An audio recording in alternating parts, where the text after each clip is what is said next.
Meralco has announced an increase in power rates for this month.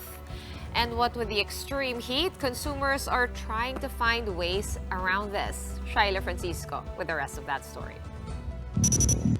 Anador's family used to only turn on the aircon at their home when they're about to sleep at night. But because of the extreme heat, they now turn it on from noontime onwards. Electric fans are also turned on to cool the house even more. Anna explains the heat has taken its toll on her kids. To try to cut consumption, the family bought a new inverter aircon and some clip-on fans, especially as their Meralco bill has doubled. Di baling magbayad na lang tayo ng mataas na bill kesa sa ospital hassle. Ang problem ko, pag ganyan na tag-init, nagkakaroon ako ng mga bungang araw pero malala. Power rates typically climb during the dry season due to higher demand. In fact, for this month, Meralco has announced an upward rate adjustment of 46 centavos per kilowatt hour. That's equivalent to a 92 to 231 peso increase in consumers' bills, depending on consumption.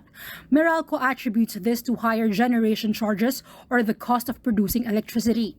Back in April, the demand for electricity climbed to over 2,000 megawatts. Power supply is thin, causing the Luzon grid to suffer 3 yellow alerts and 5 red alerts in the month of April. Kinailangan namin kumuha ng mas marami sa merkado. As you know, the supply situation in April was challenged. It only goes to show us that consumers opt to utilize cooling devices, lalo na itong mga air conditioning units, itong nagdaang April supply month.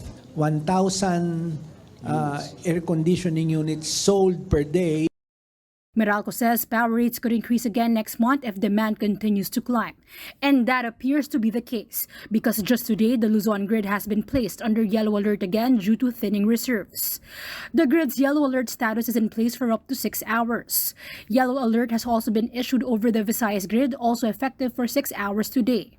Meralco believes, though, that power rates could be eased through the Energy Regulatory Commission's order last month for the power spot market in Luzon and Visayas to suspend operations whenever these grids are placed under red alert.